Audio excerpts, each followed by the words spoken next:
is meant for an adult audience. Loveline may contain sexually oriented content. Listener discretion is advised. Loveline with Adam Carolla and Dr. Drew. Hey, everybody, it's Loveline. I'm Adam. That's Dr. Drew. Phone number 1-800-LOVE-191. Dr. Drew, board-certified physician, addiction medicine specialist. Ginger Lynn is in our studio tonight. Ginger is one of the premier women in adult films and probably has been over the last 20 years. Oh, it'll be 20 years, December 9th. Yeah. A long time. Yeah, I got the champagne started when I was on 4. ice, Drew.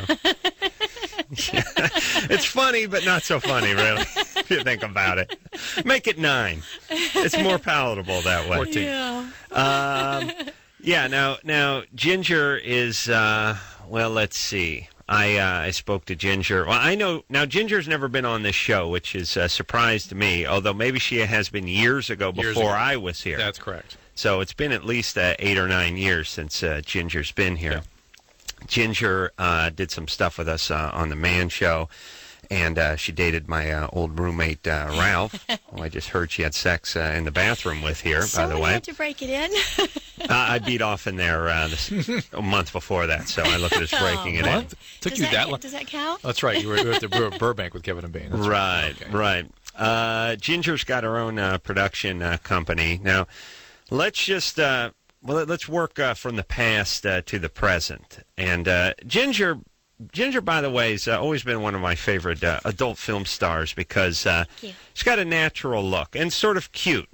You know, I think what I don't like is I don't like the porn star that looks like the porn star. Mm-hmm. I like them, you know, pardon the cliche, but the girl next door kind of thing. And Ginger, also petite, would make my penis look big if we had sex. That's good for you. Because it's all relative.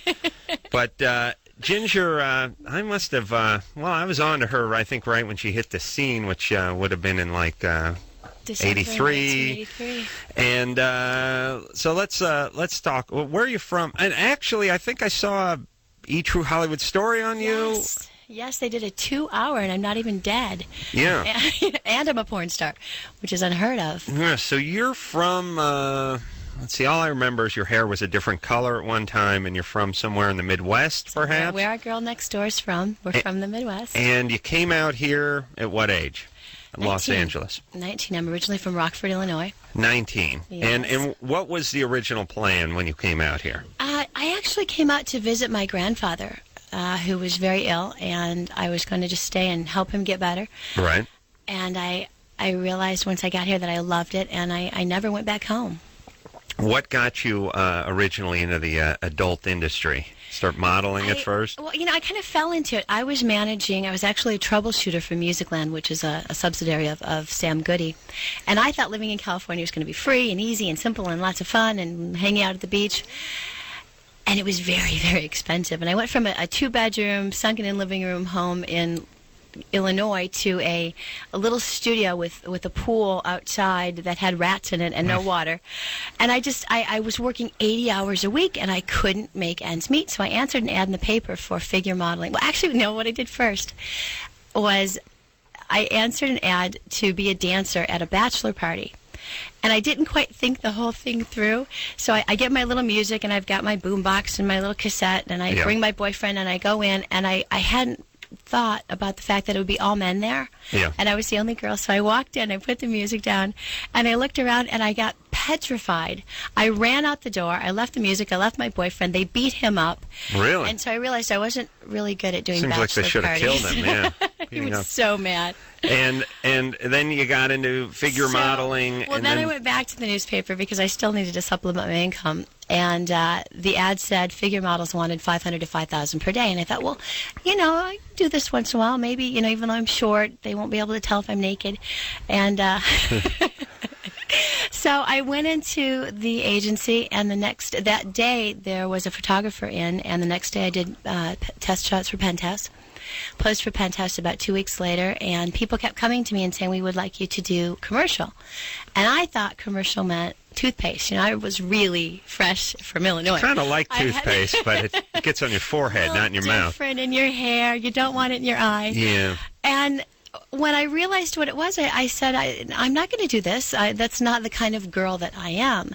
And although I was very sexual, I had the same stereotype image of the adult film industry as I think most people did at the time. It was very taboo. It was still the raincoat crowd. Most films, all films at the time, actually, were in theaters. There was no such thing as video. Also, doesn't it seem, except for pioneers like Bob Crane and Elvis, no one really had. I mean, you wanted to watch video, kids. You needed several hundred pounds of equipment, and you'd have to use a hand truck and bring it in the room. I mean, it was like shooting. It's like doing Monday Night Football. The equivalent is if you wanted to have a computer that had the power of any laptop now, you'd have a room full of computers. Exactly. Right, be NASA. So you did now. So this was during a time, by the way, when you could probably do a couple of movies and get away with it in terms of your family finding out about it or seeing it, because unless they went into the theater, they wouldn't know you were doing this. Well, that's what I thought. And my initial plan when I decided to do it, I thought I would only do 2 movies. I would dye my hair blonde and no one would know, even though I was using my first and second real name. And I did the 2 films, and I did 2 loops because I didn't know if I was going to be able to actually carry a movie and if I would be comfortable doing like it. shorts, right? They were shot on 8mm. Who was that with? The first one, okay, Ron Jeremy. Yeah. I know. Talk about How embarrassing. baptism by fire. I hate to even say that. By hair. That's got to suck. But, and there was no sound, and the director kept saying, okay, lick your lips, and Ronnie was behind me, and all I kept thinking was, well, if I don't look at him, it kind of feels good. It's okay. So I didn't look back. I kept looking forward and licking my lips, and if you see this, it's horrible. I'm actually doing one of these. I'd like to. I didn't know what that I'd like meant. to see that. Well, so the way my parents found out, it was horrible. My father, there was one place in the whole town that I grew up in that showed, they called them loops or peep thing, whatever they were. Peep shows. Yeah. And my father was sitting in a bar next door to the shop, talking to the guy sitting next to him, and my father said, my daughter lives in California now, and the guy said, my daughter lives in California. So they get their daughter's My photos son out. Ron just moved out there. We should set them up. So they get the photos out, and the guy says, your daughter's a porn star. That's Ginger Lynn. And my father says, well, her name is Ginger Lynn, but she's not a porn star. And the guy takes my father next door. They put a quarter in, and there I am with, of all people, the most disgusting, fat, hairy, smelly person in the entire world, Ron Jeremy. So my father, now it's funny, it wasn't at the time. So my father tells the guy he wants every copy of this loop. True as a father. And what do you do now? You kill yourself. That's why you keep the cyanide tablet well, right in my the dad teeth. beat the guy up. When the guy wouldn't give them to him, my father beat him up. The police came, and in the meantime, one of my father's friends showed up and said, look, he just saw his daughter in a movie, give him a break, and they let him go. So he goes home, gets my grandmother, who raised me for the large portion of Dad, my life. when you don't raise the daughter, it's payback time. Oh. So he takes my grandmother down. Now, my grandmother... Why does he take your grandmother down there? No, because he told her, and she didn't believe it. Ginger's not that kind of a girl. She wouldn't do that. And so she takes Grandma down. Yeah. And makes Grandma watch the loop? Yeah, Grandma watches the loop, and it was just pretty ugly. And That was his mother? Yes. Huh. Yes. I know. Payback time for Mama. There you go. There you go. Wow. Speaking of the loop is complete at that point. Now, did he call you? Did she call? Did Nana call? See, now they knew that I'd posted for Penthouse. You're not Jewish, but a Jewish grandmother would have died. You would have never got the phone call. She would have clutched. No, she would have called to let you died. know that you killed her. Right. Oh, yeah. And then die right there. I just thought you should know I'm going to die. Oh, my grandfather was rolling over in his grave. Well, what happened was I didn't give them my phone number because I thought, just in case. So they had my service, and at 6 o'clock in the morning, I get a phone call from my service saying there's a family emergency. Now, I know either someone has died or they found out. And my father said something to the effect of, what the blank have you been doing? And they didn't talk to me for about 6 months.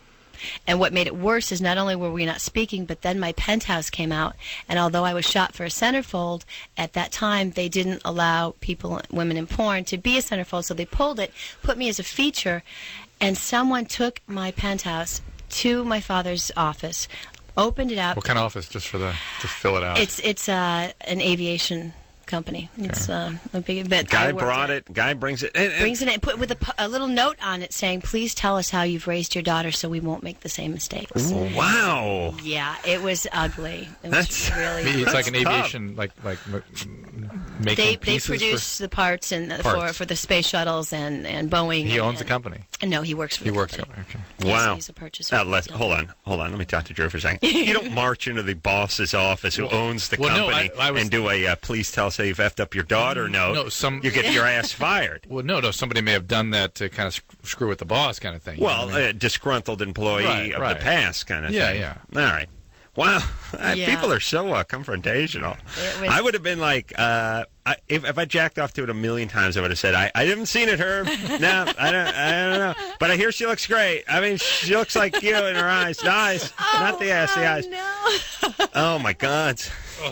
So it took about 6 months before we spoke again. And what I did was I sat down and I wrote my father a 14-page letter telling him who I was and how the things that he had taught me had affected me as an adult. All right, but let me jump in here because we talk about this stuff all the time, which is we believe that when a parent does not do their job, such as your father. Steve and I disagree, but go ahead. Or mom. All right. Where's mom? Where's mom? Mom's a nutcase. That's what we're talking about. Oh, okay. Maybe more mom than dad. But where was dad? Why did dad have you raised by your grandmother?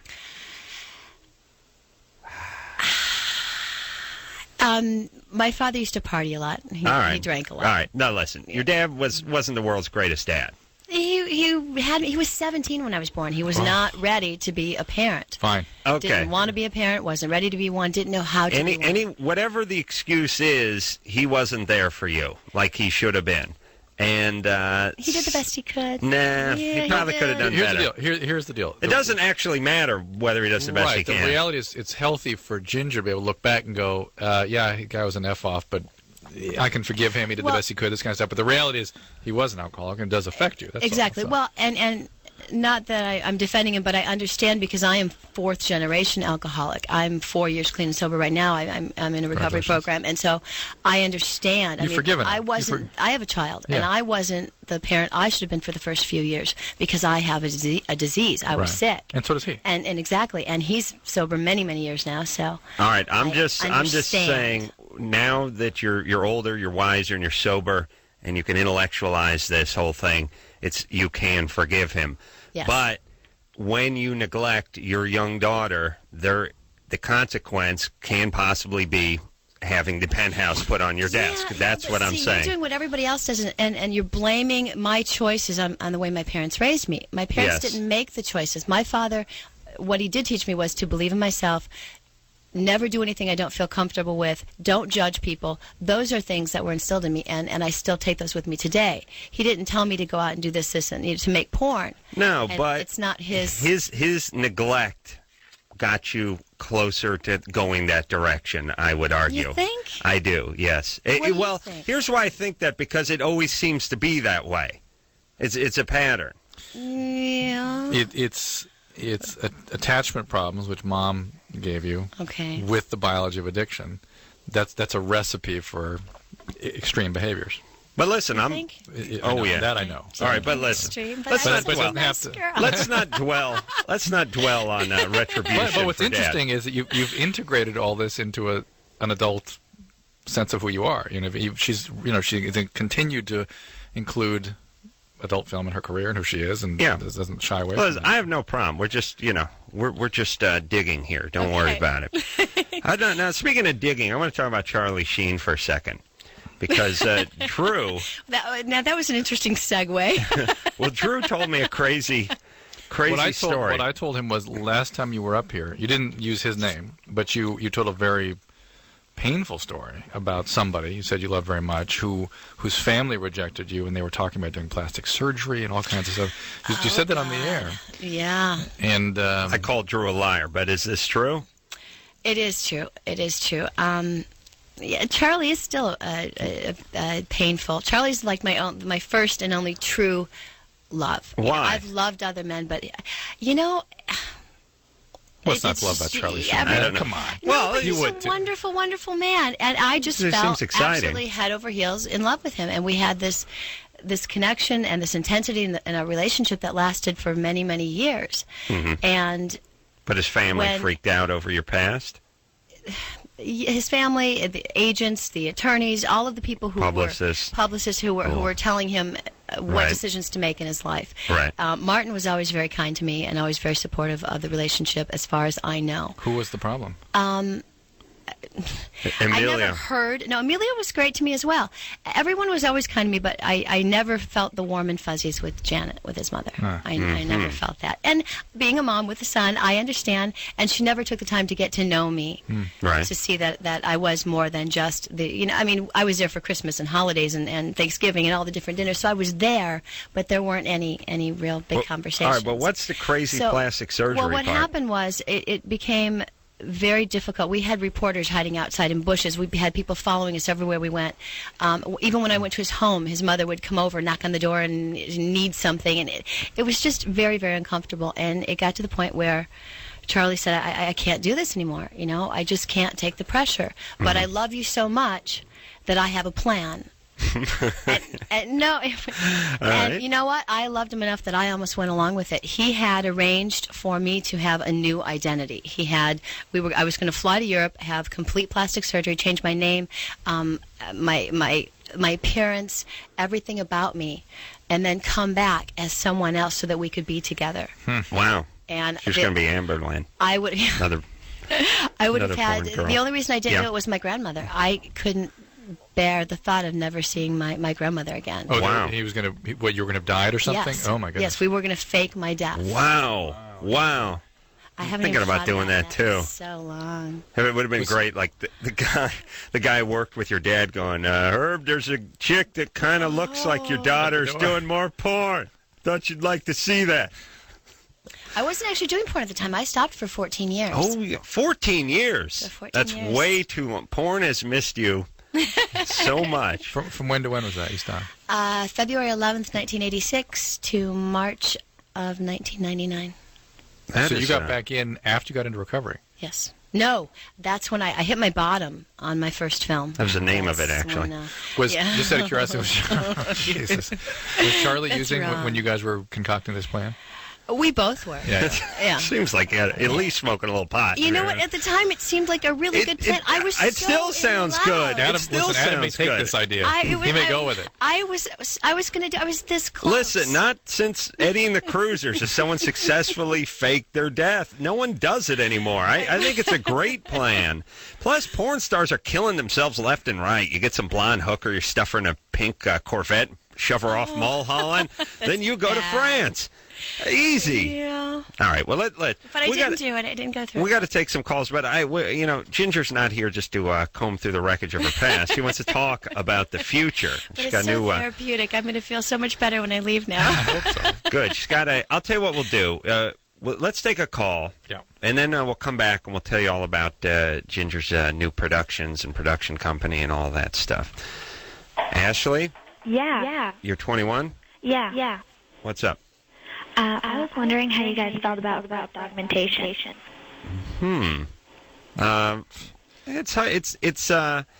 It's sort of isn't it a case by case sort of thing? Like, isn't almost all plastic surgery this way? Like, who are we to tell someone they can't have it if they really feel unattractive and it's Or if not there's right, some- or there's some abnormality or something? But if you take your shirt off and you look okay, then it's probably more of a psychological thing. So I guess the question is it more psychological or physical? Well, now I thought you were a big fan of all this, Adam. I like the big cans, but I'm just trying to be responsible here, which is well, no. But here's what I want to say. If people look at you and they don't see a big nose, but you look at you and see a big nose, then you shouldn't get a nose job. You know what I'm saying? I think it depends on why you're doing it. A lot of women do it for men. They think that it's going to make men more Right. attracted to I them. agree. That's the only reason you should do it. No, that's the only reason you should not do it is if you do it That's for a right. man. That's right. You I didn't see your agree. clothing, I agree. clothing fits better. Yeah, but they look really stupid when you take your shirt off for the most part. Yeah. I've seen a lot of them, and very few look really good, feel really True. good. And what's going to happen when you're 50 and everything else has moved, and then you have these Yeah. things. Well, listen, we're living for today. Plus, the terrorists probably blow the country would up you have before you. penis augmentation? Yeah, He's trying. I could Yeah. go for that. Yeah. And would you be doing it for I'd do a it for woman me. I or do it for you? me. I do it for me. I do everything for me. 'Cause Ashley, it's all about you. Yeah. what size are you now? I'm a triple A. A triple A. Oh my God, what is Yeah, that's like right above. That's inverted. She has two ashtrays Got it, there. got it. They're just turned in. Yeah. Actually, they're like cup holders in your car. Yeah, my boobs were like a lot bigger before I had my baby. this? They were a lot bigger before you had your baby. Yeah. So you had atrophic, what are called gestational atrophic changes. Yeah, But they were it's sort of like the fried egg appearance, right? Yeah, they were like size D before I got pregnant, and then they severely dropped. No. But wait a second. Nothing goes from a D to a triple A. It's not They- impossible. My sister went from a full C to a nipple. Really? yeah, I it's, say it's that? yeah. What happened? I was She had a baby? breastfeeding, Wow. and like there's extra skin, but it's like not really tight. Okay. All right. So here's the thing, So Ashley. that is a good reason to have a breast augmentation, think by so, the way. too. Yeah, However, the problem with that is they can't do it under the muscle for those. They have to do it just under the skin because you would basically have the same thing sort of hanging off the end of a larger breast, all that kind of loose stuff. Right. So they have to do it kind of under the skin typically. So. All right. So you have our and God's blessing. Okay. All right. All right. That's fine. Yeah, and you didn't have to call to ask for that. Well, I mean, we appreciate it, but I'm just saying. Yeah. All right. Listen, everybody. If you're burnt in a refinery fire, you don't have to call us and ask us if you had reconstructive surgery on your face. yeah. That's fine. If something looks abnormal or screwed up, it's just the people that are looking pretty good don't think they look pretty good and somehow And in become Los addicted to this. Angeles, it's so different. I mean, you can't go anywhere in Los Angeles without a million beautiful women, and they're all cookie cutter perfect with all of the augmentations in the nose. Hold and the on. breasts. Head down to the Home Depot with me in North Hollywood. I was down there this morning. No Cookie cutter? No, a lot of fat guys from Nicaragua, but I didn't see the hot cookie cutter chick. I guess it's where you travel. Certain circles. Yeah. The Home Depot circle is not one of the stronger ones. But it's got to be. I think there's a backlash against fake boobs, by the way, which has been swelling over the last couple of years or so that guys aren't into it anymore. The novelty's worn off, in my opinion. It's not what it used to be. Right. Yeah. It's like everything. I mean, if you really think about human nature, why is it? I mean, it's exclusivity. It's a club that other people can't get into.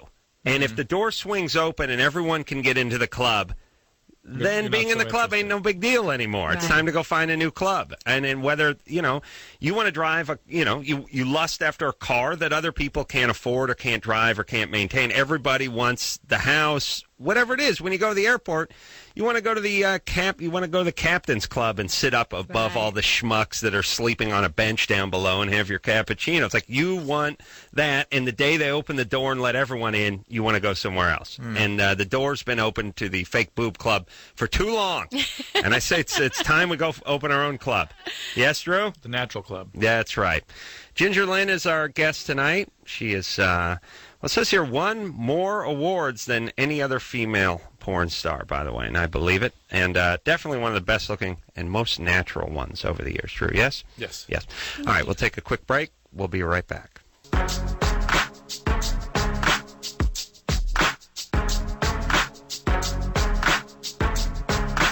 Hey, everybody. It's Loveline. I'm Adam. That's Dr. Drew. Phone number 1-800-LOVE-191. Ginger Lynn, legendary porn actress. Ginger Lynn is here. And most porn gals after 20 years in the business look like a couple miles of bad road, but not Ginger. She took some time off and recouped during those pivotal porn years. Those pivotal porn years, Drew, are like 25 to 33. Pivotal. Those are the pivotal Yeah, years. those are You formative. go either way. Formative porn years. Yeah, that's where you sort of one thing says sort of haggard junkie, the other is born again. Oh, I see. You see what I mean? Right. You go one way or the other. But not Ginger. She just sat at the bench right there. She just pulled up. She just pitched a tent right at that crossroads, and has now emerged from the tent. Drew. and is doing her own thing. And she was telling me outside what's wrong with porn today. I almost hit her. I was so outraged. She was like, the dialogue is... I was like, what do you mean dialogue? That's not what I said. I'm listening to the radio while I'm watching porn. No, what I said was that I've seen women moan before anyone touches them. What's wrong with that? They're turned on. No, they're not. It's robotic, scripted, unpassionate... Right. All right. Sexual action. As opposed to having Ron behind you looking straight at you. Well, I was new. Feeling Ron's hairy gut resting on your back. I figured if I could do Ronnie, I could do anybody. No, but no, what it is for me is when That's always been Adam's motto, too. Interesting. Yep, I can do Ron, I can do anyone, or anything. I've expanded it. I can climb Everest, fly in space shuttle, I can do anything. Well, okay, so yes, it's all cookie cutter blondes, shaved just the right way, a little sterile and a little mechanical. Implants, the same nose job. Okay. There's girls with butt implants now. Really? Yes, and if there's one more girl that names herself Lynn, there's Lynn to porn is like sugar to boxing. Is there? Yeah. But I just found that it was very boring. And every move I went to, when I decided to make my comeback, I went to a hotel with my girlfriend. And there's the $14.95 thing where you can watch movies all day and all night long. And I wanted to see what was going on. And I couldn't tell which one was which. I thought it was the same blonde in every single movie. And then I saw the titles and they were different people. Adam, you okay? You're right? You gonna make Keep talking.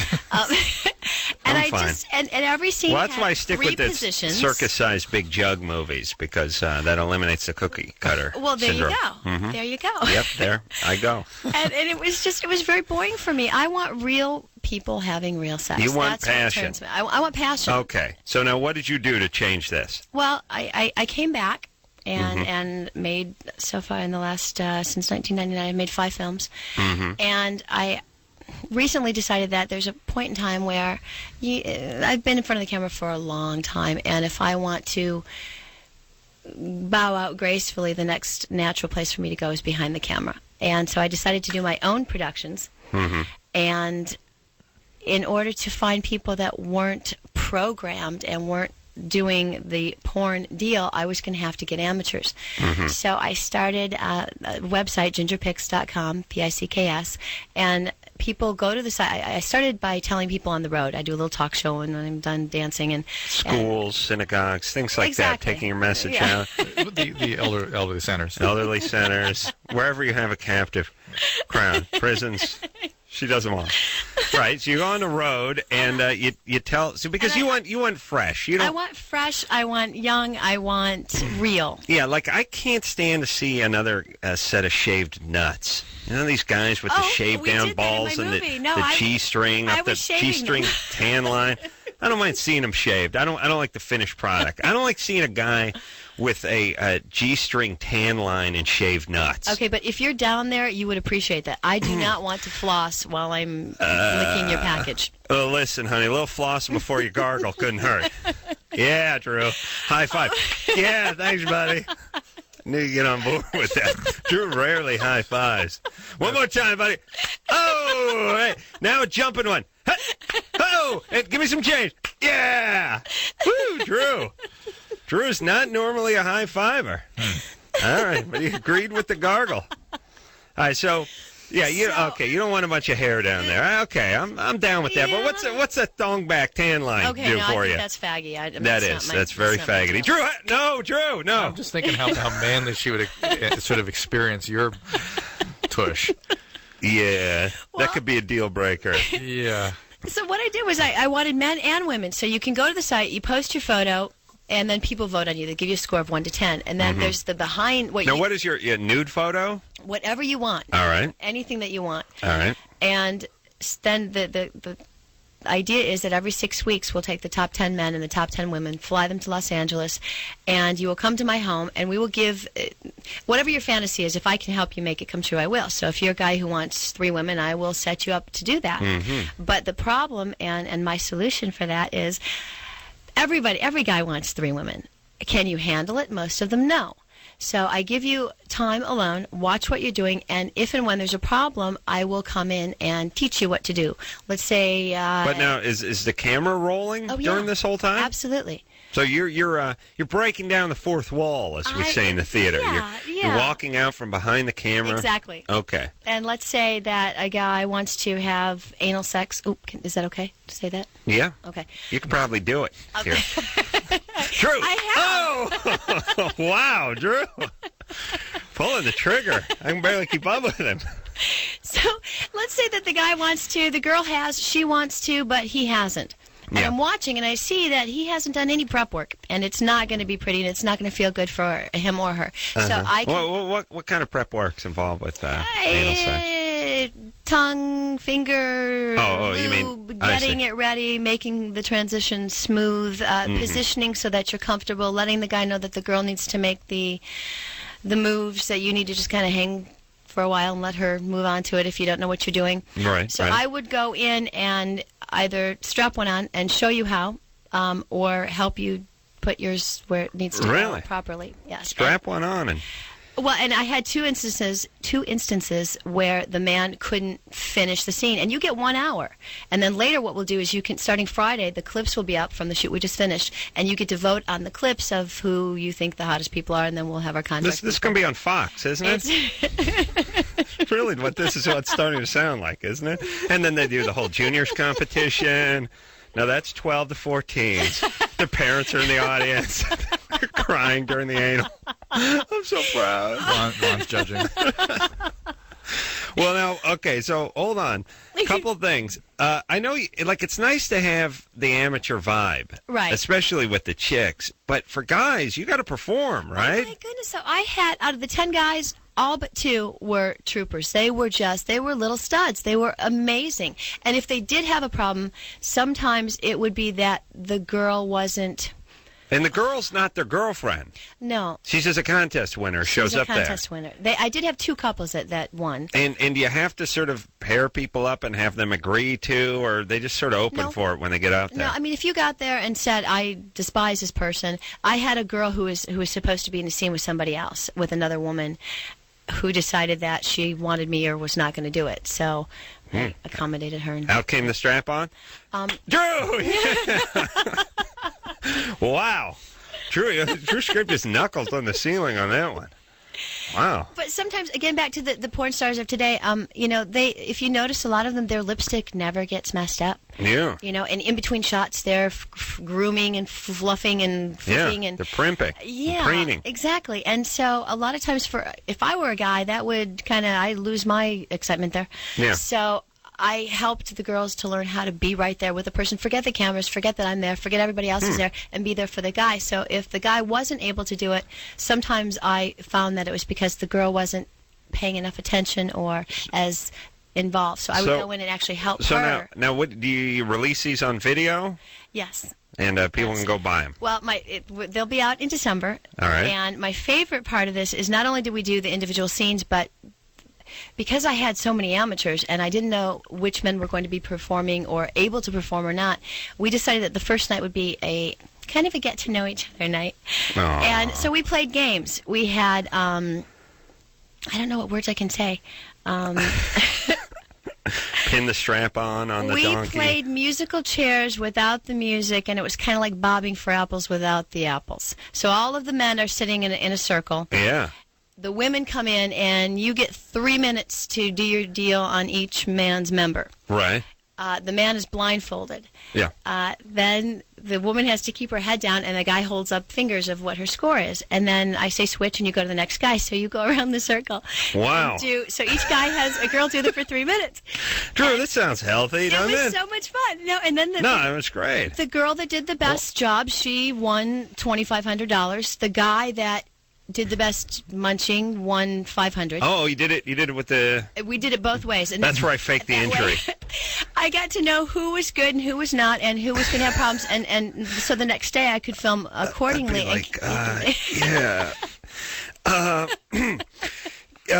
played a little junior college football. I don't want to bore you, but I I blew my I had a slip disc, and sometimes it comes back.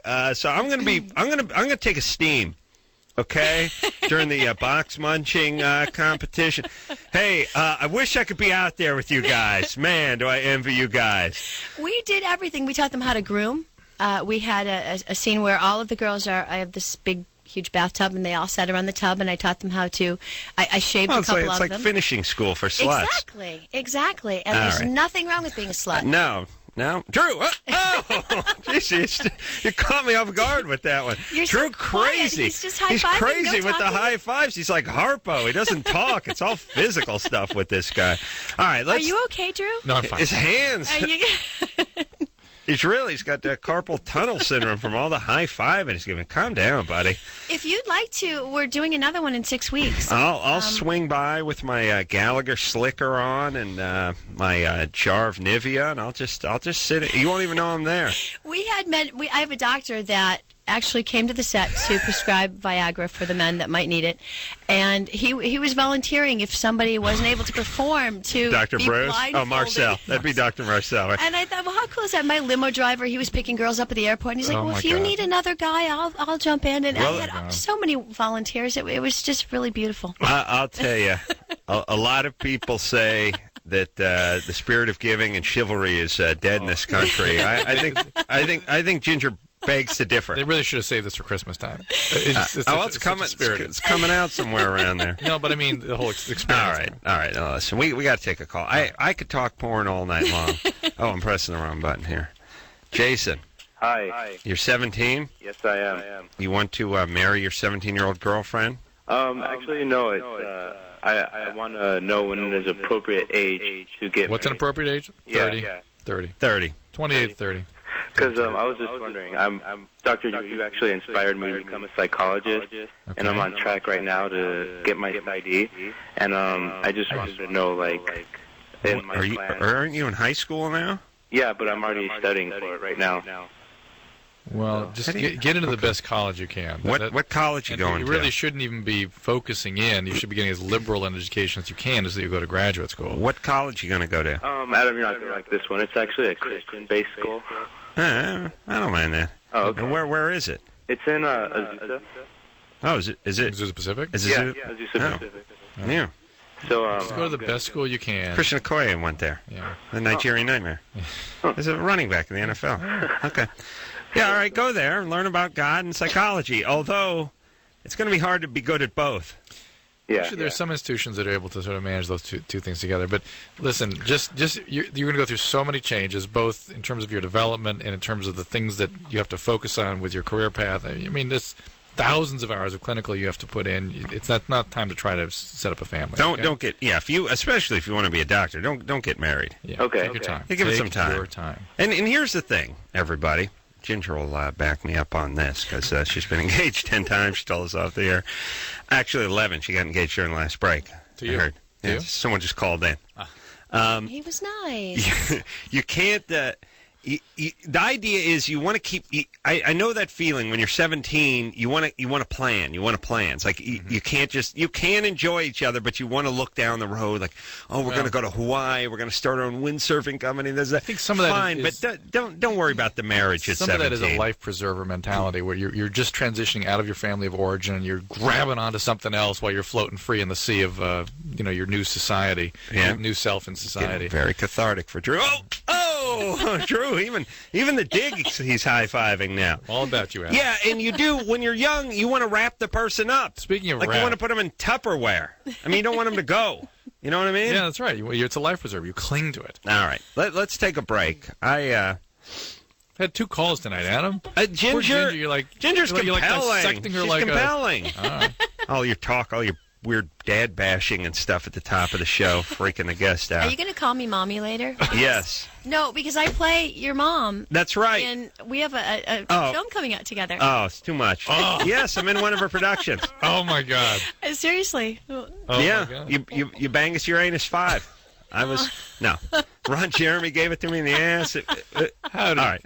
Now we'll talk. We have a project coming out. Okay, all right. Okay. We'll take a quick break and we'll tell you about it after this.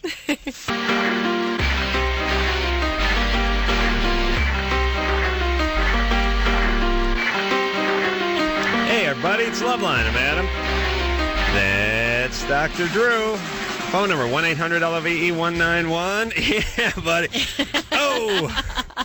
Drew, you glad to be at the new studio? Hey! Who's your buddy? Oh! Big anal fan. Hey! Wow. Drew just high fives now when he likes something. You know, we have spanking videos we could be doing. You're very good at that. No, Drew, no spanking. That's high five. Yeah, you do have spanking videos. Well, I don't, but they're out there. Yeah, a lot of fetish stuff out there. Girls getting pies in the face and stepping on bugs and stuff. Wow. I'm old-fashioned. Yeah, me too. Normal. I'm, call me conservative, but I like just a little double penetration and a nice load in the face. I was just sorry. say that. If that's old-fashioned, so be it. Maybe a little sea flog. Maybe a little sea flogging. What's that? Well, where I flog you with my penis. Oh. Mm-hmm. Oh. Mm-hmm. That's okay. If you deserve it. If you've been naughty. If you know how to do it right. Well, here's my flogging problem. No, I don't want to hear about it. Let's go on to the calls. All right. Can we take some calls? Yes, please. Yo, flogging. All right. Where were we, Drew? Who we talking? We're talking to Colette. All right. Next break, we are the breaks are when we stop, right? But when we come back, we got to take some calls. Okay. Yeah, because we got a project. Ginger and I have a project. Oh, yeah. We're doing a project. She plays my mother in a project. Yeah. Mm-hmm. No, but you play a small child, so Yeah. She's a young mother. Young mother. What is it? A baby with Adam's face? No, let's not give it away, Drew. It's hard. Colette. Yeah. You're 16. Uh-huh. You want a boob job? No, I want reduction. You want reduction. What size are the boobs? Double D. Double D. And how much do you weigh? I weigh about 135. About 135. Mm-hmm. How tall are you? How tall? Mm-hmm. 5'7". Wow. Sounds like a pretty good shape you got going there, right? Yeah. Mm-hmm. You're 16. Are you afraid they're going to keep getting bigger or something? Well, no. I get deep bra strap grooves in my back. All right, and your neck hurts and that kind of thing. Yeah. Mm-hmm. All right, the deep bra strap grooves and the neck pain, the back pain, all are reasons that people get breast reduction. However, most doctors, I think, would have you wait till you're 18 because there can still be some growth up until that point. Yeah. And, don't they? It's 14, 15, 16. It can be really uncomfortable to sort of see yourself with these. You know, the way guys treat you are different, girls treat you differently, right? No big deal. Everyone treats everyone differently. Yeah, but they don't like girls get real sort of nasty, right? And the guys don't look in they look in your eyes anymore. Who cares? It bothers Colette, and but that may bother her. It bothers her. Right, at 16 it bothers her. 18 it may not. That's true. And so wait that couple of years to see how it goes. Yeah, but listen, irreversibly traumatized, but that's all right. Every supermodel comes in here has her own tale of woe about high school. Oh, knobby kneed. I was all elbows and knees. Guys made fun of me, called me Jolly Green Giant. You know, even supermodels in high school felt dorky and out of place. So we should all have. We each have our own cross. Yeah, and looking spectacular in a sweater is really on the list of problems. This is we should all have these problems. So we're saying wait, but then you certainly have the physical reasons to go ahead and get it done. If you want, go ahead and get a consultation with a cosmetic surgeon just to see if they would do it now. Okay? So, but 5'7", 135, and double D, you must have a pretty spectacular body. Yeah. You do. Well, not to be, conceited, but pretty good, yeah. You got a boyfriend? Yes. Yes, he like you? Does he like it that way? Yeah. All right. Okay. I hope so. Yeah, all right. Does he make noises when he squeezes them? What kind of noises? Oh, Drew, yeah. Like stuff like that. Mommy, that one. All right, Colette. Ginger, I want to apologize for all boob and no personality. Inspired him in ways. He's not normally like this. It's sort of over the top tonight. Yeah, okay. I'm animated. Well, I love back to life. He's been barely at a pulse for the last 6 years. I got to be honest. Tonight is alive. I'm a boob man, and Drew's an ass man. you know how he knows, because whenever anyone brings up his name, they go, "Yeah, that's Drew. He's an ass, man." Wow. But I'm a boob man, and I can't help it. When I hear about a 6-year-old with big boobs who's tall, it's... And you've had a relationship with Ginger for many, many years. I mean, it's sort of been unidirectional. Yeah, that's right. But That's it's been right. a long relationship, right? Yes. So you figure it's like a Yes, home night. we first started our relationship back in '84 when I was living in my North Hollywood apartment. I would have to clear my roommates out of the living room where the VCR was so we could have time alone. And you've been the most respectful boyfriend I've ever had. Thank you. I just want to thank you for that. I always Boyfriend. rewind. I'm very kind that way. Boyfriend. I'm very tactful. Always use a... You've never said anything mean to me ever. Yeah, always use a bib. She was the first Curtis? to say that looking for your... What's up, guys? What? I'm sorry, Drew. What was that? That's go ahead, Curtis. Go ahead, take it. All right. Hey, Curtis. Hey, what's up, guys? Yeah, we got to take a break because Drew's been so busy high-fiving and shooting the ass with Ginger that we haven't been able to get to any calls. No, fair enough. All right, so hold on a second, all right? Good times. Good time. All right. He's laid back. I like that. I just think Ginger was the first person to sort of point out that finding your anus was like looking for Santa Claus's mouth. Yeah. Yeah. See, you have to rain in the parade. She was so hot. You're hot for me, right? Absolutely. There Can't you go. tell? You see that? I'm over here wiggling. Yeah, Drew. All right. We got to take a break. Ginger Lynn is here, and we'll be right back after this.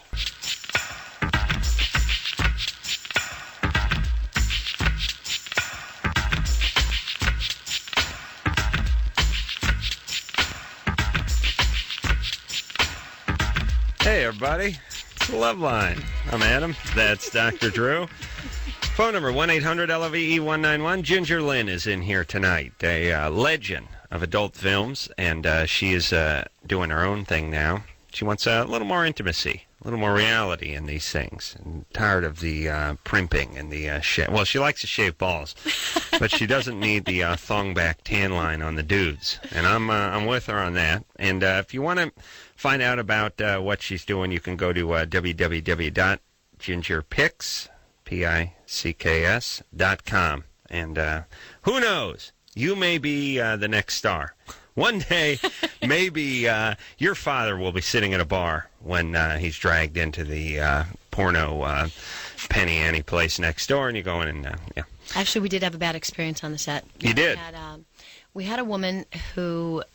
She and her husband had discussed this. She flew out to be in the films. We had spoken many times, not only she and I, but I spoke with her husband, and everybody was excited about it. She came out, and the first day that she worked, he called several times, and everything seemed to be okay. The next day, we had posted photos that evening after our first day shoot on the internet. Her husband saw the photos and had a major change of heart. He called 70 times the second day. Now he's leaving. No, it's really bad. He's taken the children away. He's called her family, his family, told everyone about it, and I have 7 messages that I've saved threatening my life. What did he think she was doing out here? You know, he knew exactly what she was doing, but the reality of it is much different than the fantasy. Let me tell you what he wanted to do. Sabotage. This is how you get out of a relationship. Quite He's possibly. a screwed up guy. You get someone to do something, then you build a case against them. It's like the threesome thing. That could It's be, exactly yeah. like threesome. Exactly like same the thing. threesome thing. Like when a chick wants out of a relationship, Create chaos. she says, "How about a threesome?" The guy goes, "Great." Next thing you know, there's weird feelings and chaos. Then there's a breakup. This collect the kids and the relationship. I'm not saying he knows what he's doing. It's just how that happens. This is how it works. It definitely could be that. I had my my longest relationship ever was 6.5 years. And the man that I lived with, owned a home with, dated, had never seen one of my films. Ever. Wow. Gay. At about 6 Gay. years into the relationship. And we had the best relationship. It was fabulous. Everything was it was really, really good. How is he never saw one of your films? I mean, He chose doesn't not he to. fly? I mean, they're everywhere, aren't they? He chose not to. Okay. You know, he met me, the real Ginger, not Ginger the porn star. He met the real girl, fell in love with me, and At what chose... stage did you tell him what you did? Oh, he knew from day one. He was actually a photographer in the industry. but never met me in a work arena. So he never saw 6.5 years. At about 6 years, I had gone away to visit my family. While I was gone, one night, had a few beers and thought, yeah, I'm going to check out one of her movies. Mm-hmm. And from that moment on, our entire relationship changed. He became abusive, not physically, but verbally, and it was just it was ugly. It was horrible. I was no longer the woman that he loved, the woman that he had asked to marry. I was now a slut and a whore and everything else. And he had known for years. I mean, he had traveled with me. He had come to autograph signings and seen people and seen my box covers, and he knew what I did. He had seen photos, but until he actually saw me doing it, and I'm sure. How much longer did the relationship last after that? After the first time that he came close to hitting me, I said, "You do this again, and I'm out of here." No, but after he saw the movie. 6 months. 6 months. It was 6 months before, and then I put my foot down. He did something. That's it. I warned you once, and I moved into. Well, you see, we would argue that he was sabotaging, whether he knew it or not. No, I would argue that only alcoholics can deny like that, and so he had probably had a substance history. You know what? It wasn't apparent then, but after a long period of time, that kind of denial, we can deny that's what she did to himself, and then when he couldn't deny it any longer. Then, and probably his disease progressed a little bit right then too, and so there you go. But I never thought of that. Still, to me, looking for it's alcohol. True smells. Yeah, I farted. I drank an Old Milwaukee and broke wind. That's what you're smelling. All right, let's go to the phones, Drew. Come on. Yeah, enough chat. Oh, on the chat. Drew loves chat.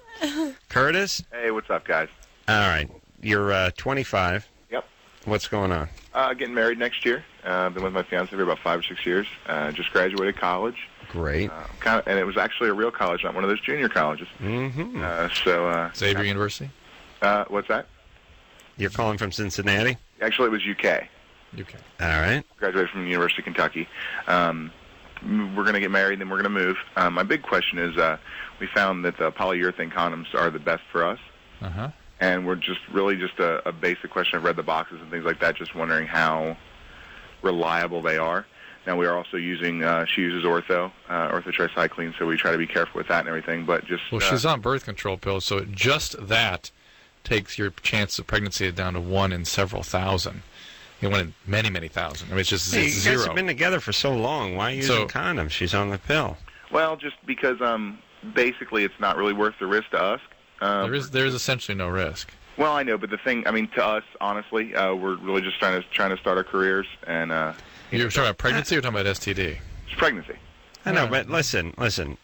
When you drive a car, do you wear a helmet? No. Well, it would be safer if you put a helmet on. Well, sure it would. Yeah, I mean, statistically, you want to talk about, ending your career. That'd probably be a faster way to do it. I'm being serious, which is you have almost no opportunity to get someone pregnant if they're taking the pill consistently. Yeah, yet properly. You insist on putting the helmet on your penis. Well, you have a greater chance of getting an accident once you put it on your head. Be that as it may, polyurethane is the most sensitive for you guys. That's great. You don't have to worry about effectiveness so much as comfort, really, because that's the key for you. My understanding is polyurethane is as effective both in terms of birth control and a barrier for STD. However, we've had some calls recently that suggest they tear a little more easily, which I don't know. Although he says he's been using them, and should we ask? No problems. Curtis. Yeah. You've been using polyurethane for a while? Yeah, probably about 5-6 months. Any failures? No, never, not once. No. I've heard that on your radio show before. Yeah. And I've never experienced anything like that before. Do you buy them regularly? Do you store them or anything? Is there anything special about how you handle them? You know what I mean? No, not necessarily. Just like any normal latex. I mean, I don't. Like a latex condom. All right. Yeah. All right. Good times. Hey, let me say this, by the way.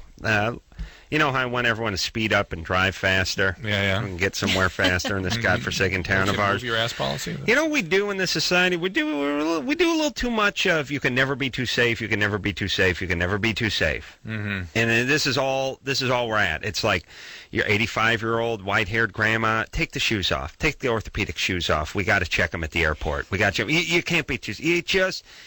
Hey, God bless. You're wearing a condom. You're on the pill. She's got the patch on. She's had her tubes tubes tied. You've had a vasectomy. Yeah, but God bless you for wearing the condom. You can't be every time. Play it. I don't know. I wonder. To me, it's like, yes, it's good to be responsible, but the people I know who are walking around with the can never be too safe, can never be too safe, are miserable. Or they're screwed up. Well, and if you're in a monogamous relationship, from a woman's point of view, if I'm on the pill and a man is insisting upon wearing a condom, he's cheating. Either he doesn't trust me, he's cheating, or he's afraid that I'm going to skip the pill and get pregnant intentionally.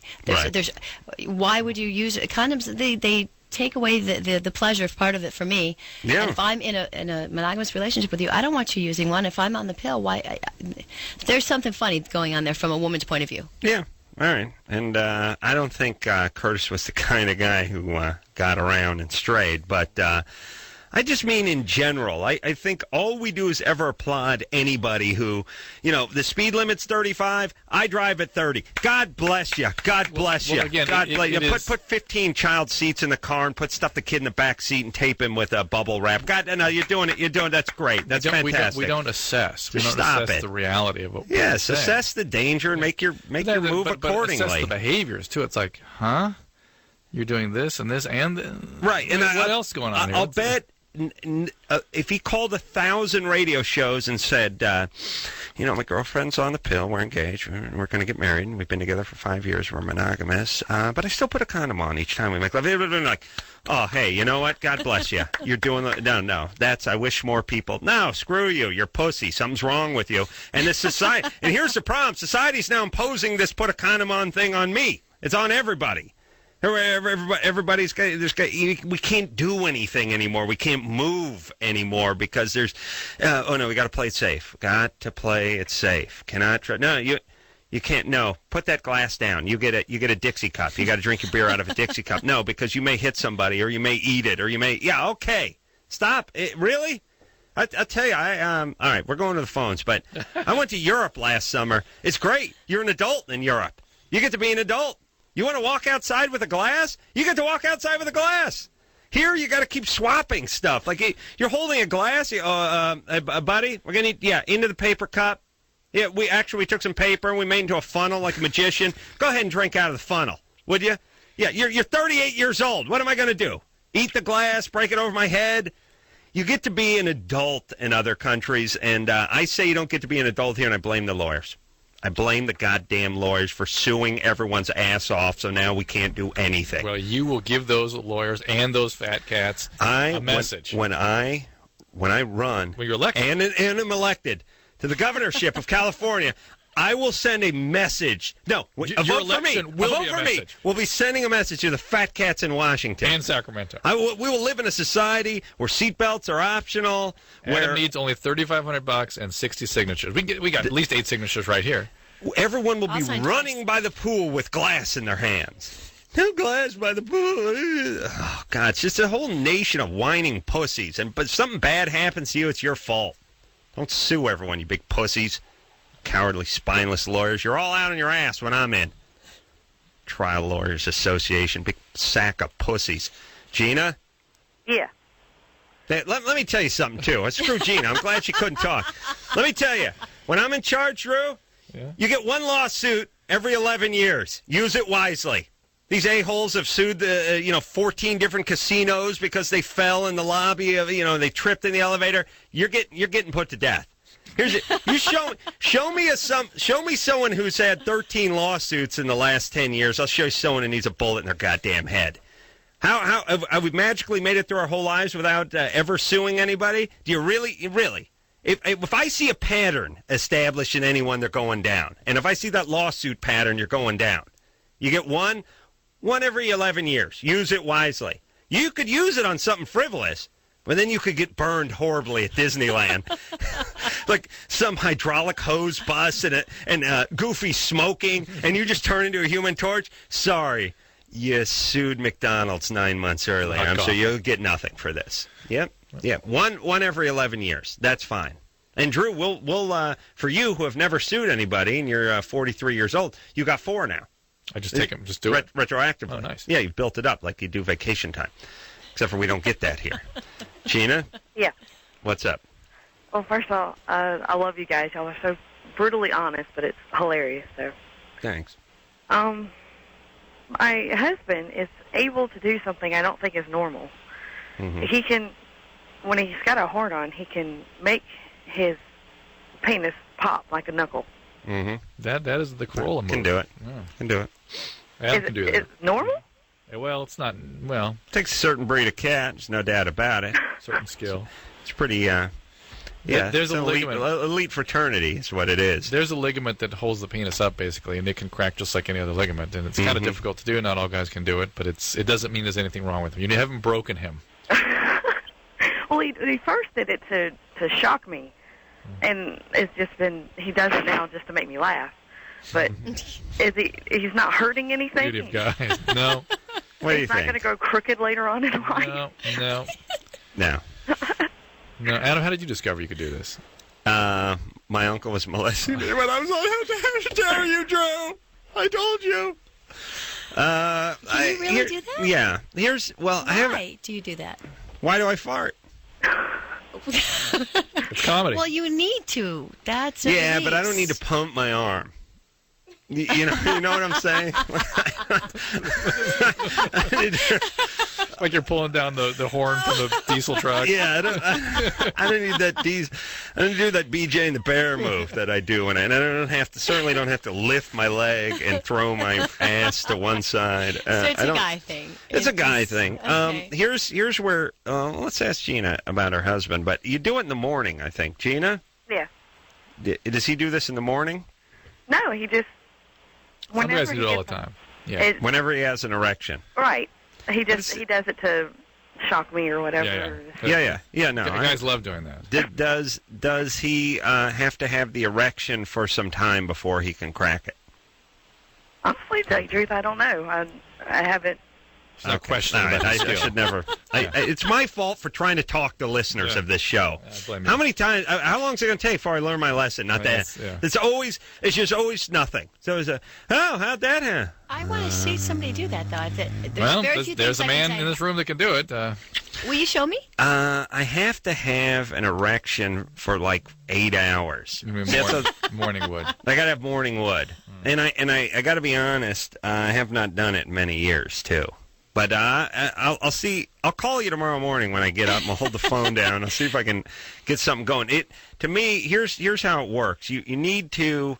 It's sort of like your knuckles or something. Like if you hold them in one position for a long time without moving them, then you can crack them. It makes a nice pop. If you have the erection, I don't think this guy can get his boner and pop it the second he gets his boner. You got to sleep on it a little bit, then you can pop it. So to speak. That's right. Let's talk to John, who's 22. John. John, hey, this is John. John. How you doing? Good. How you doing? Love your guys' show, man. Thanks. Hey, tell them fat cats in Washington to legalize some pot. Yeah. I'm going to send a message to those fat cats in Washington. Yeah. That's by the way, he could get elected governor. Well, it's president, really. It would seem. Yeah. Plus, hemp everything. Hemp rope, hemp sails, hemp cars, hemp hemp frames for glasses, Nice. hemp false teeth, hemp everything. Valves, when they do valve valves? replacement, hemp, everything hemp. Pacemakers, hemp, microwaves, knee hemp. replacement. Knee and hip replacement, hemp. No, nonstop hemp. Go ahead. I'm gonna have my wife. The first lady's gonna be made of hemp. What's the deal, John? Well, I got my girlfriend, and we've been out for a while now, and... By the way, I was in Phoenix last weekend. It was 115. It's so, Yeah, actually, well, it started raining tonight, man. We're loving it. it hadn't rained in a week. They had their monsoon season. But Great. It's yeah. so hot there. No, when it rains, it gets down to 96 and 170% Yes. humidity. Yes. So it's Actually, lovely. It's cool, though. It's about 75 right now. It's beautiful. All right. What do you do over there, John? Actually, I'm a student. You're a student. All right. ASU? Yes, I am. All right. So what happened? Well, nothing happened much. It's just that my girlfriend wants me to perform anal sex, and I'm not too much into that. And I'm wondering if that's weird of me, or should I just stick with it and not do it? She wants you to give her anal sex. Yes. Ginger, what do you think? Well, I just don't want to do it. All right. Is your name Ginger? Sorry. All right. Quiet down. When I'm with a partner, when I'm with the person that I love being with and we're in a relationship, if I can please them, even if it's something that I don't haven't done before. That's what I'm saying. going to give it a shot because. Oh, Drew, yeah. Big high five for anal. And for a woman, for me at least, I find that it's fun because I'm not supposed to do it. Ooh, it's naughty. It's dirty. Yeah. It's and there's a thrill about that. And so if you were my man, I'd want you to give me a thrill.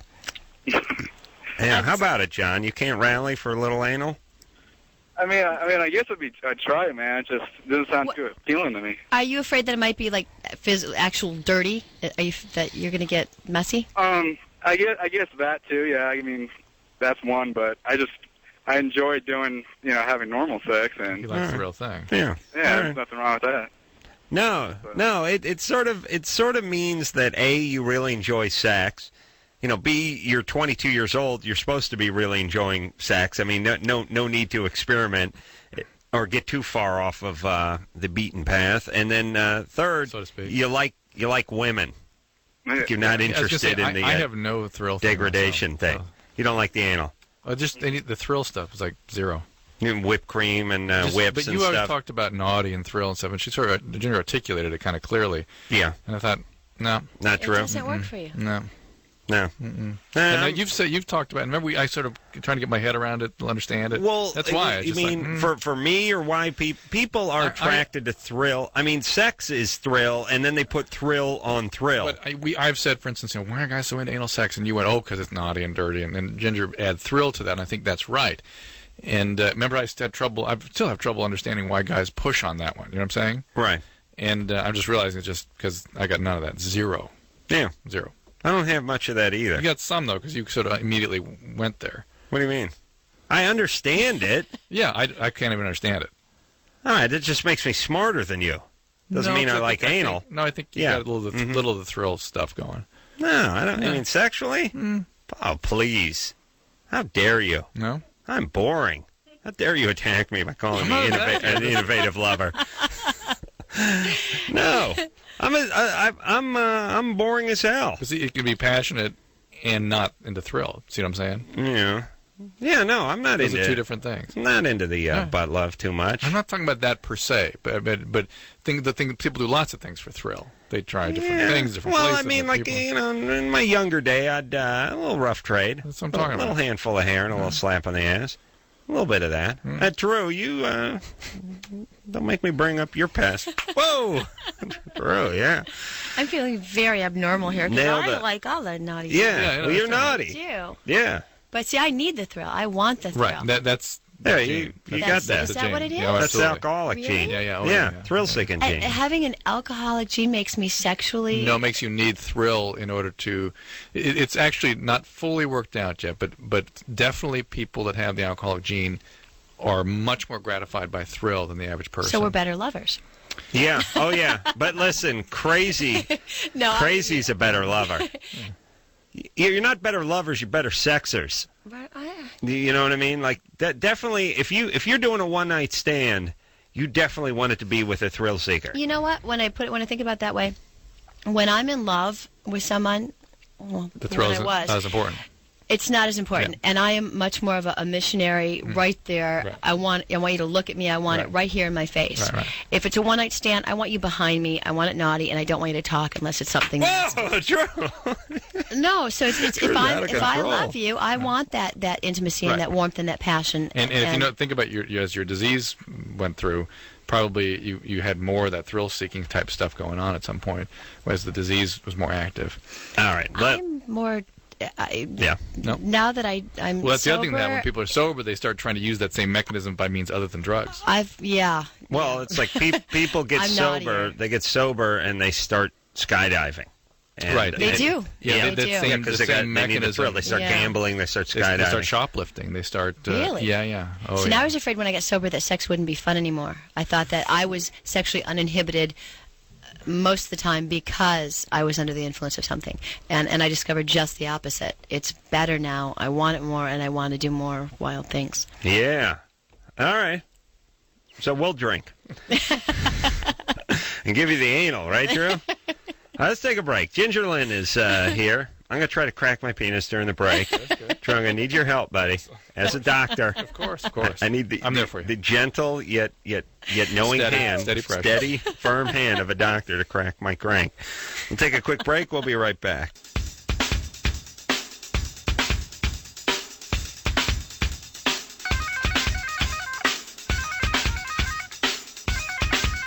Hey, everybody. Loveline. I'm Adam. That's Dr. Drew. Phone number 1-800-LOVE-191. Ginger Lynn is our guest tonight. She is a famous porn star. She stepped out to blow a butt. She should be stepping in any second now. Drew, did you blow your butt? No. Oh! Drew's nothing but high fives all night. All night. Whew. You ready to rock here, Drew? This is a night when I sorely miss cameras. It's hard to register righteous indignation and disgust. Drew's had a puss on all night. Jessica? Yeah? You're 23? Uh-huh. You're Sorry, divorced? you caught me in the middle of brushing my teeth, actually. Alrighty. I was brushing my teeth. I have to get up at like 4 in the morning. Mm-hmm. But anyway, here's my scenario. And I'm sure I probably shouldn't even need to ask this, but I'm in the middle of a divorce. My husband is 29. I've actually kind of started seeing another guy who is 33, and just in the last weekend or so, his ex-girlfriend showed up to tell him that she's 3 months pregnant, and I'm wondering, I probably shouldn't even wonder, but should I just, run like hell or what? Well, so he's newly off a relationship himself, right? Yeah. And how long are you living away from your husband now? Yeah. You moved out? Uh-huh. How long have you been apart? About a month. A month from your husband? Right. I've known this guy longer than that, but we only started this is injured reserve. Yeah. No, this doesn't sound like a good one. Why are you divorced? Why are you getting divorced? Because my husband is gone more than half the time. He's a pilot. And when he's home, he's very distant and doesn't really pay any attention to me whatsoever. How long were you married for? A year. All right. And no kids? No kids. How long did you know each other before you got married? 2 years. You didn't know he was a pilot and would be away a lot? Or you I did. Sure, pilots don't travel much. No, I thought I could deal with it. Yeah. But I also thought he would actually, want to pay attention to me when he was home. Mm-hmm. All right. Okay. Drew, you and I are the same. We wouldn't mind marrying a pilot, would we? No. little downtime, little time to think. Me time. Little me time. Guys are cool with that, by the way. Yeah. Guy marries a chick who's out on business all the time or something. Fine. No problem with that. We like that. I'll tell you where it's bad. You cannot raise a family that way. No, you don't want a bunch of kids running around, your wife gone all the time. But without the kids, adios.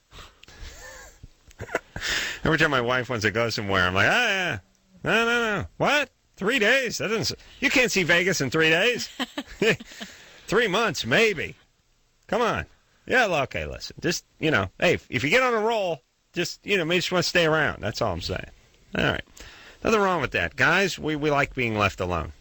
That's all. What do you do when you're alone? Beat off. Feverishly beat off. No, guys like You've actually discussed it, Ginger. You've discussed it. Now, here's the problem. I'll tell you the problem. Well, here's the problem with all women, really, quite honestly, in relationships.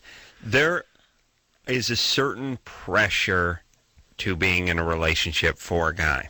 Even if he wants to be in a relationship, even if he's in love, even if he can miss his wife or what have you, there is a certain pressure. There's a certain unspoken pressure, which is, it's kind of like being at work, even if you like your boss. It's just a sort of little bit of a pressure. And it's nice when your boss goes out of town for a weekend, even if you like the guy.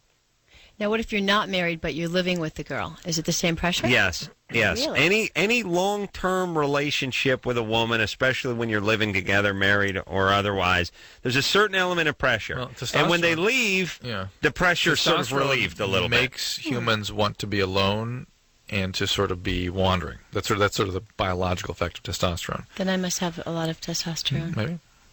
It's possible. In the same way, yeah. In a relationship, I need my space. I actually like it when Well, we should get married. We'll have to talk to your wife about that. She's cool. We'll never see each other. It'll be great.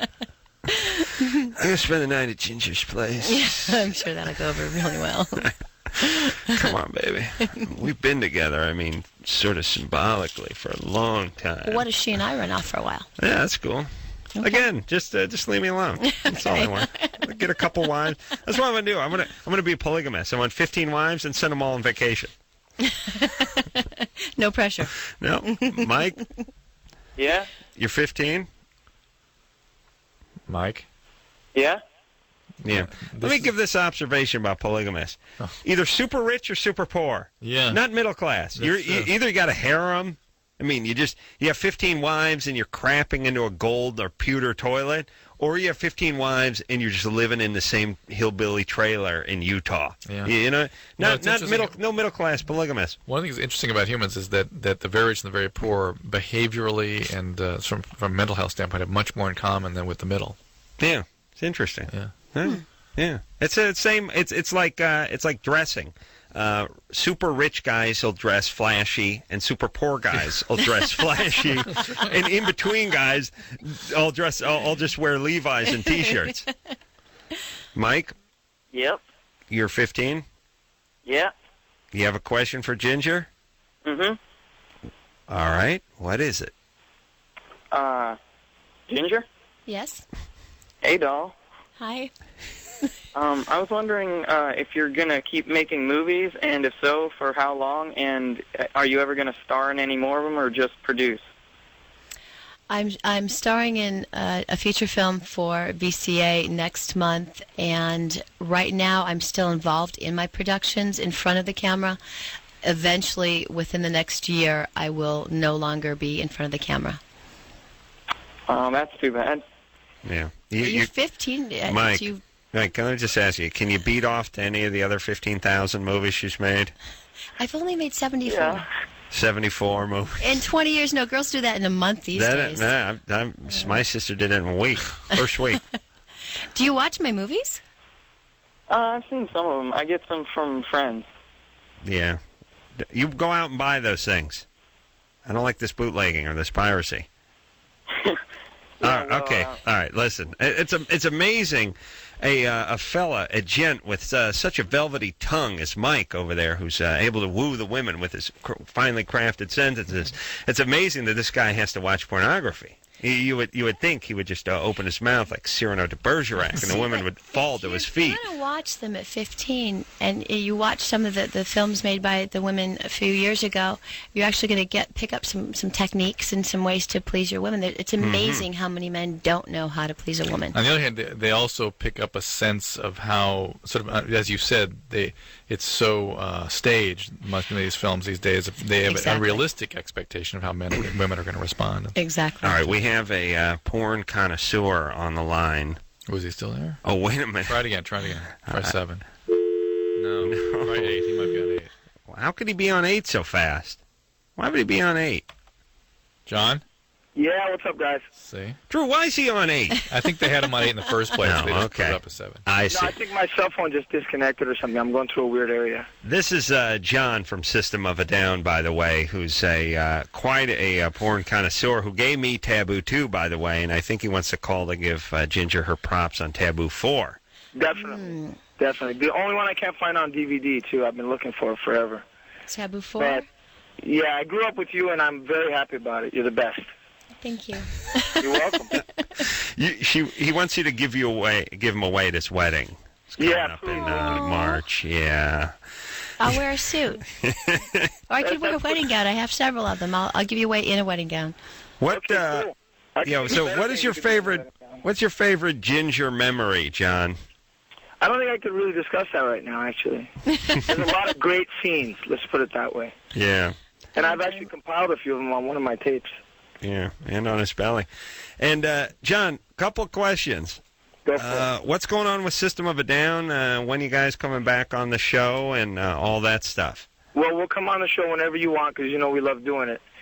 But we're about to go play a couple of shows with Metallica in Europe. When are you leaving? Early August or mid-August, I forgot. All right. And then when we get back, we're going to start working on a new album. Okay. So why don't you come on the show when you come back from Europe and tell us how Metallica was?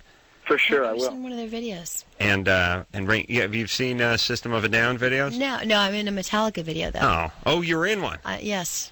Oh, Yeah, I remember well, you that. should get in a System of a Down video. Those are the real videos. Really, what kind of music? Oh Is it- man, the best. It's I don't know what kind of music you play, John. I don't know either. It's really kind of different. It's fine. Just give her your CD. Give her a copy of the CD. Yeah, it's falafel rock. It's the least we could do for you. Falafel rock. There you go. It's awesome. Yeah, we gotta get Ginger a CD. Yeah, Definitely. Well, I'll take care of it. Just let me know where I can send it. You guys get the information. I'll send it to her. Okay? All right, John. Thanks. Just God wanna let bless you know you. I'm a big fan. Thank you. Thank you. All right, John, and give me a call. All right. All right. I'll hit you up later. All right. Take care, buddy.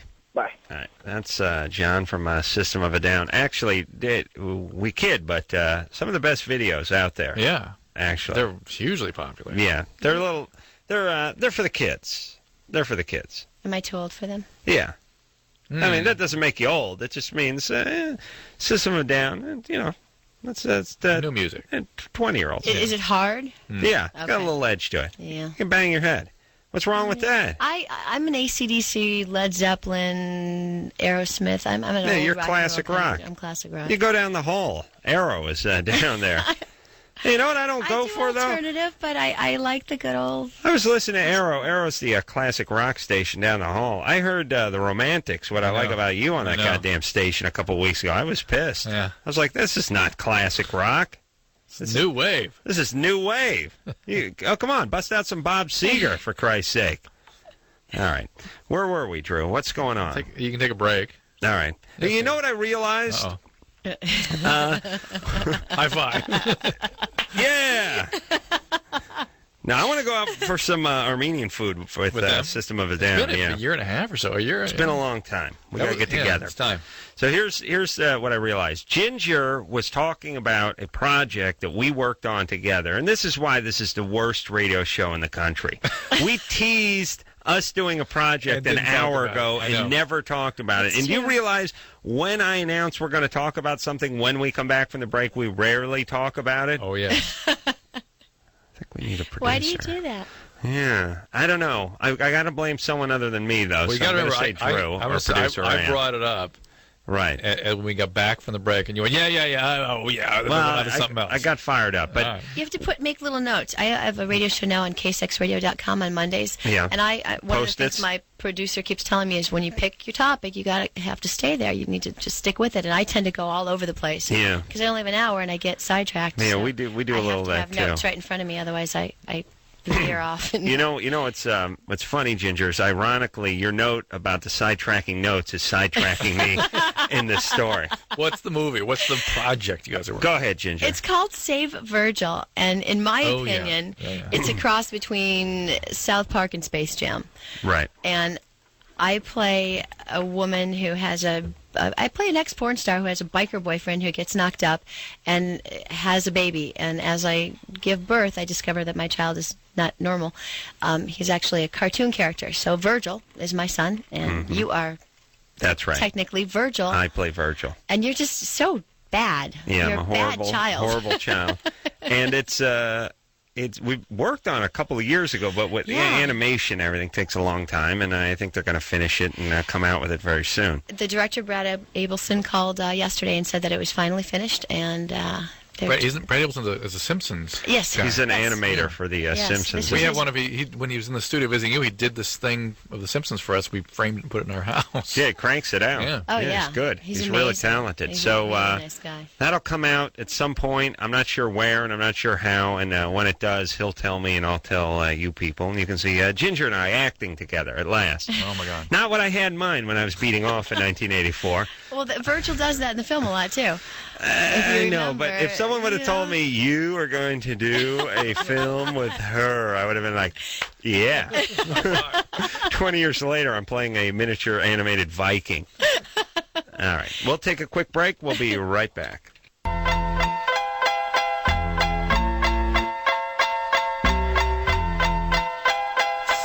Hey, everybody. Loveline. I'm Adam. That's Dr. Drew. Legendary porn star Ginger Lynn in here tonight. No rap tonight? Drew didn't hear his rap music Ken, tonight. what is the deal, dude?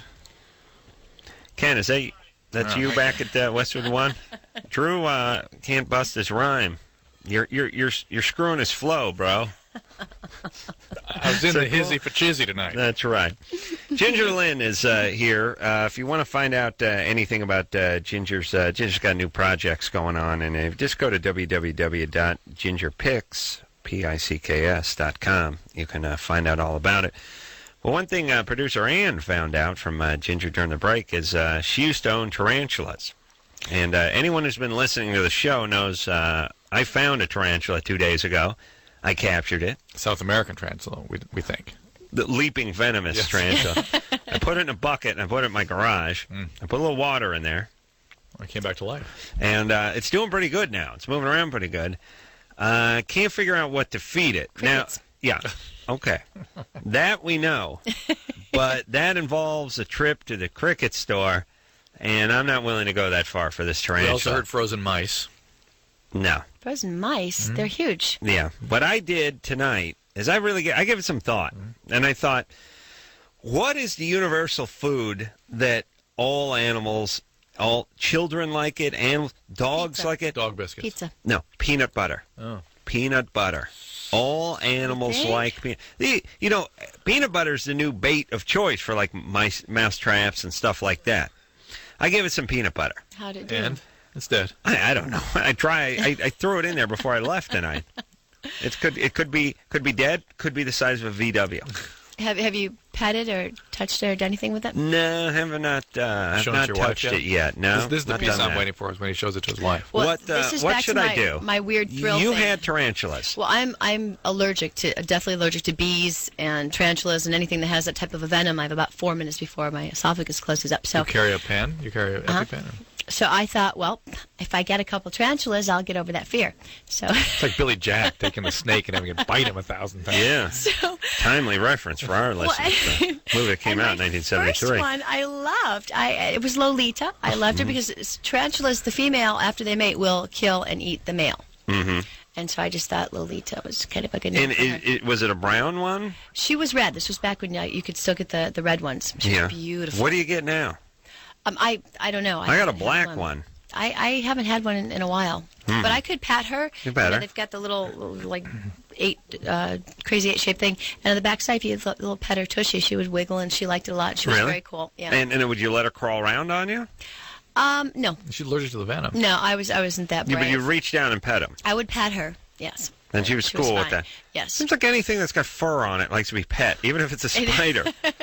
What is that? Oh. Okay, so what should I feed this thing beside crickets? You know, that's all I ever fed Peanut mine. butter? Well, what they need to do is sink their fangs into something, and then they suck Liquefy the it. inside. That's some nice juicy peanut butter. I don't know if that's going to work, but Couldn't hurt. I don't. It might Could potentially hurt, yeah. Kind of thick. It's a little to me. viscous. Yeah. They have to be able to suck it back. Well, yeah, but if they can liquefy the innards of a cricket, they could take down some Skippy, Well, couldn't you they? might want to put the water in a sponge. Then put a little sponge in there. Put the water in the sponge so that she can Oh, is that what they like? Yeah, that they can sink their fangs They into like it. they like the water in a sponge. Yeah, that way it can suck it out easier, like they. All right. So how do you give them water? Do they have a water bowl? Or is You have this a a little sponge? bowl, and you put a sponge in it, and then you put the water on the sponge. Can you put nutrients in the liquid? Will they take I don't know. I never went that far. I just wanted to get over my smoothie? fear. There you go. Smoothie. Okay. All right. I'm going to do the sponge protein thing. smoothie. I'll break off a little piece of the car wash and sponge and put it in there. But make sure it doesn't get away. I had to get rid of mine. I had 2 at the time in different things, and they were able. They're very smart. I had them in fish tanks, and I had put holes in the top, and they actually put their little legs in there and took the top off. And I came home one night, and they were both out.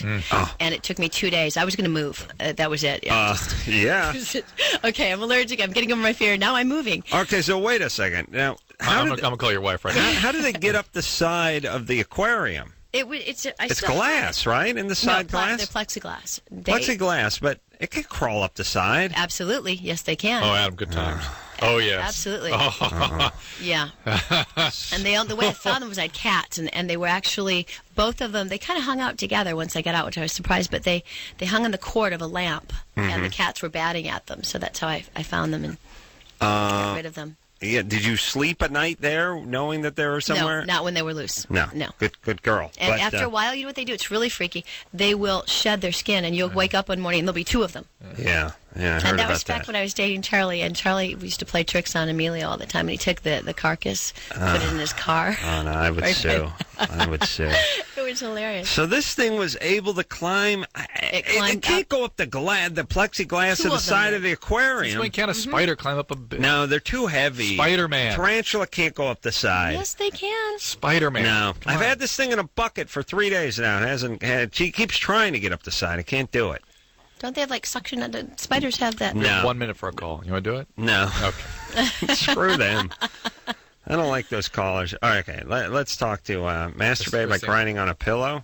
All right, that sounds good. I know someone who does that. Yeah. You. No. Hello? Christina? Charlie Sheen. Yeah. I just was wondering, because ever since I was little, I orgasm from humping off a pillow. Mm-hmm. Well, since I've been sexually active, I've never had an orgasm with a guy. And I was wondering if that is a problem downstairs or, like, something I can do to have an orgasm with a guy or what? Well, you're used to a certain sensation that you're not getting with a guy. Mm-hmm. I actually have experience in this one. Because that's how I started masturbating, was on my stomach, right? And with something, like stuffed animal or pillow or something. And when I Get well soon, Nana. Drew, yeah. And I ran into the same problem, and what I found I had to do was I could orgasm. Now I can do it anyway, but I would have to be on top in order to orgasm and do the same grinding on the guy that I did on the pillow. Right. And so once you learn how to do it that way, then you can kind of you move the guy. That's what I do. Yeah. He becomes your pillow. I don't think it's a problem. Oh, really? You just have to work with it. For me, it's not. Yeah, but you got to get on. You got to get on top, right? When you're on top, because that's how you practice going from one to the other. Right. Well, I've done that before. It just never really worked. So I was wondering if it was a problem with me. You're 18. Can you have an orgasm through oral sex? No. No guy's ever been able to give me orgasm anyway. That'll probably happen. Ginger used to have a stuffed Tigger that she would force to go down on her. That's wrong. All right. We're going to take a quick break. I'm going to talk to Ginger about tarantulas, and we'll be right back.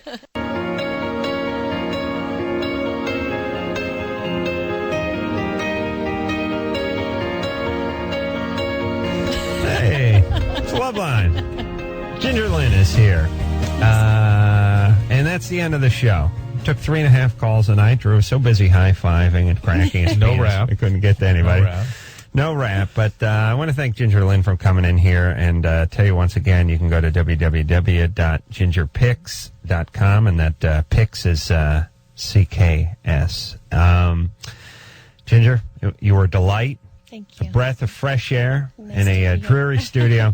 And you come back anytime you got something to plug. I appreciate that. Thank you. Even if it's round.